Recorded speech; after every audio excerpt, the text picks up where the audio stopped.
Ben trovati a tutti e buongiorno qui da Radio Rossonera. È martedì 13 febbraio del 2024, a 2 giorni da il ritorno in Europa del Milan. Domani sarà tempo di vigilia, quindi Milanello, quindi allenamenti, conferenze e quant'altro. Enrico Boiani, intanto ti inizio a salutare, ciao. Ciao, buongiorno a tutti. E quindi ci ritroveremo da Milanello domani. Ma oggi, antivigilia di partita, siamo un pochino divisi a metà tra un campionato che ci ha riaperto le porte del secondo posto, direi, visto che ieri la Juventus ha perso e siamo andati a meno uno, e invece, a proposito di meno uno, un altro difensore in meno, probabilmente. Cioè, oltre a Calabria, forse anche Simon Kier. Sì, il bello è che stavo pensando ieri di utilizzare la frase tipo: "Incredibile, il Milan perde un altro difensore", molto titolo clickbait, no, da acchiappa visualizzazione a acchiappa like, pensando, no, di attribuire questo titolo poi a Davide Calabria, in realtà, cosa che tutti avevano notato e visto durante la partita, e invece è effettivamente accaduto. Cioè è vero che un altro difensore faticherà a scendere in campo contro il Rennes, parliamo di Simon Kjær. Adesso magari ne parliamo meglio. Io, prima di parlarne meglio, però vi chiederei, proprio per continuare a supportare questa stagione che la stiamo tenendo in piedi veramente con la colla e lo scotch a livello fisico, con tutti i problemi che ci sono stati, continuate a supportarci mettendo like. Quindi mettete un bel mi piace, iscrivetevi al canale se non l'avete ancora fatto, attivate la campanella per tutte le notifiche. Insomma, continuate con il vostro supporto. Se vi va potete abbonarvi, insomma, siamo qua tutti i giorni a parlare di queste cose, quindi se vi va di supportarci, fatelo gratuitamente con un mi piace, un pollice o un all'insu. Allora, mi prendo veramente 30 secondi per questo, giusto per ricordarvi che stasera, ore 20:30, se non avete niente da fare, mi auguro per voi di sì, c'è il dibattito, non è il dibattito, perché non è un dibattito, assolutamente no, è semplicemente il sindaco Squeri che racconta ai cittadini quello che è il progetto stadio. E quindi non è un vero e proprio il dibattito, ce lo siamo presi sulle spalle l'anno scorso, caro Henry, ce lo siamo portati avanti per 2 o 3 mesi nello scorso autunno e non lo voglio mai più fare. Ma quello che succederà a San Donato è, se lo volete, tra l'altro c'è anche il link e ve lo possiamo mettere nelle prossime ore, lo trovate facilmente, potete seguire quello che è il racconto del progetto stadio del sindaco alla cittadinanza di San Donato. Detto ciò, io andrei a parlare appunto di Simon. Milan, piano per la Coppa, l'Europa in testa, si può vincere. Torna Reinders, Teo centrale? Ma non è una scelta tattica, perché Zummo contro il Rennes in attacco ancora i titolari. Kier non è al 100%, può star fuori. Pioli intanto recupera 3 punti alla Juve, -1 dal primo posto. Cioè il Ora, ieri gli secondo, esami... magari dal primo direttore, magari -1 dal primo Dal posto, secondo, -1 scusate. dal secondo. Dal secondo, giusto. Dal secondo. Vabbè. Faccio una Nulla. domanda, Che dire? Simo. Dimmi. Il buon Simic è nella lista? No. Okay, allora già capisco un po' di più. Perché abbiam fatto il gioco delle 3 carte l'altra volta con tutte le posizioni, che bastava scalarne, no, farne scalare uno che eran tutti nelle posizioni "a posto", tra virgolette. Se Simic non è in, diciamo, condizione per giocare per via della lista, allora okay, ci posso anche stare. Mh. Posto che Malick Thiaw è tornato in gruppo, quindi in teoria vorrebbe dire che bene sta, se è tornato in gruppo. Magari non ci vuol rischiare, e ci va e può andar bene. È la classica soluzione d'emergenza con Teo centrale insieme a Gabbia. Terracciano che dopo la, tra virgolette, punizione scontata dell'errore col Bologna, del fallo su Christiansen, tornerebbe a giocare dopo tante partite in cui non ha giocato. E quindi, tra l'altro, anche quando è entrato col Bologna, Terracciano non giocava da un po', cioè non si era visto da un po'.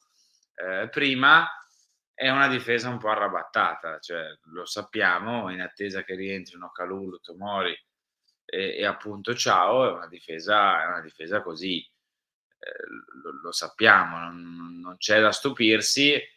Certo che per Calabria e Kier dopo il Napoli rende tutto ancora più complicato. No, sono un pochino così, ma è un'altra questione che non riguarda il campo, cioè cadiamo sempre nelle stesse cose, è incredibile. Ma non parlo degli infortuni, parlo di altro. Del fatto che ieri ha fatto gli esami Davide Calabria, ma da quello che ci racconta Luca Bianchi in sua gazzetta, li avrebbe fatti anche Simon Kier. Non è stata data comunicazione né degli esami né di cosa realmente abbia. Cioè, sappiamo che non è al 100%. Per qual motivo non si sa. Non è una febbre, Tu perché ti sappiamo stupisci da Luca. ancora e ne parli ancora come se fossero delle cose. Ormai è così, lo sappiamo, Simo, cioè non No, c'è. ma capisco che quando una persona magari ha 2 linee di febbre, non è che per forza va detto ogni 2 secondi, ci mancherebbe. Ma se ha fatto degli esami, evidentemente ha un problema fisico, diciamo così, sportivo. Ma si parlerebbe ancora di più di infortuni, cosa che poi accade perché le notizie escono a mezzanotte da altri colleghi e quindi se ne parla ancora Poi di più, non giocano i giocatori. rumore, ed è Mm. peggio, ma non si capisce che è Vabbè, peggio. Vabbè, andiamo avanti. vabbè. Questa è la probabile formazione, quindi con Florenzi a destra, perché appunto Davide Calabria non c'è per questo edema muscolare. Io mi riservo di non dare il rientro di Davide, ma non voglio fare terrorismo. Semplicemente non è stato comunicato e quindi io non mi avventuro a dire quando tornerà. Gabbia e Teo a questo punto sono gli ultimi centrali rimasti, visto che Simic non può giocare, Kier, se nel caso alza bandiera bianca, non c'è, gli altri tre sono ancora out e quindi torna Teo centrale con Terracciano a sinistra e sono finiti qui perché nemmeno Jimenez può giocare, visto Mm. che come Simic è arrivato soltanto l'anno scorso e quindi non è in lista. Musa e Reinders sono gli interni, quindi con Musa che avrebbe scavalcato sia Benasser che Adli e poi davanti i soliti 4. Ah, quindi Musa a centrocampo. Forse più per dare una mano dietro anche, non lo so. In fase difensiva. Boh, potrebbe essere, visto e considerato che dietro hai seconde barra terze linee, Teo adattato. Vero che Gabbia sta facendo benissimo, No, dico io subito. sulla coppia Teo-Gabbia non ho grandi No, dubbi, nemmeno onestamente. io, è più sui terzini, diciamo, il dubbio, il punto di domanda. Però non lo so, Musa, ok, ne prendiamo atto, ne prendo atto, cioè, mi fa strano più che altro.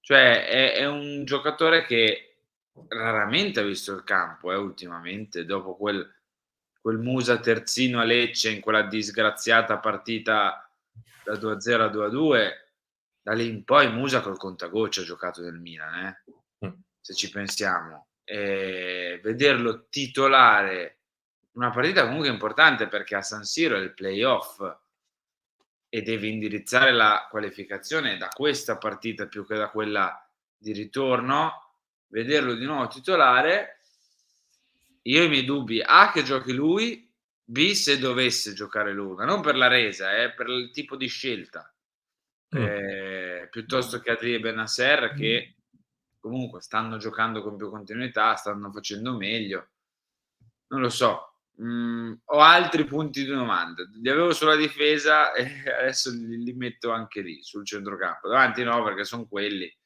Okay. Non so te cosa ne pensi, però mi fa strano.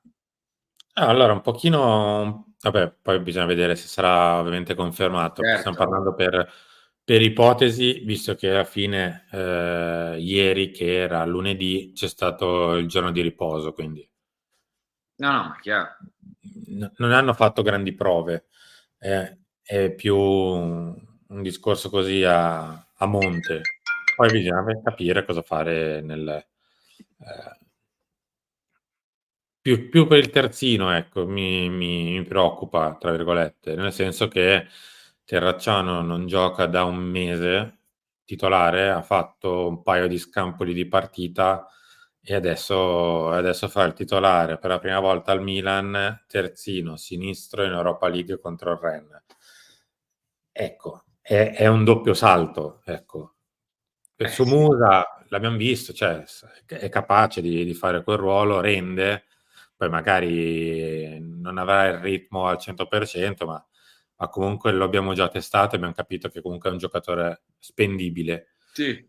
Ecco, il mio punto di domanda invece è su Filippo, ma non tanto perché non lo reputo all'altezza, non l'ho mai visto quindi, ma perché viene buttato nella mischia così, senza ritmo da 1 mese e senza esperienza da titolare del terzino sinistro del Milan, ecco. Però d'altronde questo c'è e questo ci facciamo andar bene. Non abbiamo Sì, non abbiamo è alternative. giusto anche farlo giocare. Ci è stato preso per questo motivo qui, quindi è giusto che giochi. Tra l'altro a me è stato, diciamo, crocifisso dopo quell'errore col Bologna. A me nella prima partita che gioca, che è quella con l'Atalanta, forse in Coppa Italia, in cui entra, non è nemmeno dispiaciuto. A Verona, cioè col Verona a San Siro contro il Milan ha fatto pure una buona partita.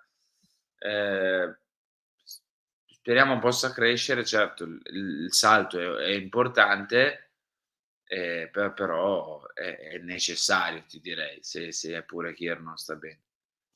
Henry, io ti saluto. Ciao, Ci grazie, mi ritroviamo alle raccomando, 11. continuate a supportarci, ci ritroviamo oggi e attenzione anche perché domani mattina Mh. potrebbe esserci qualcosa di nuovo qui sul Già, canale della radio. già. Potrebbe esserci chissà, non spoileriamo niente.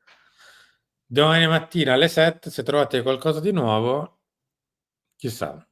Chissà, Va bene Henry, grazie. qualcosa di nuovo. Ciao, ciao a tutti, ciao a tutti. Ci ritroviamo come sempre alle 11 per Chiama Milan, 13 Lance, 16 Talk e in serata se ci sono novità per lo stadio, altrimenti c'è una clip. Ciao a tutti.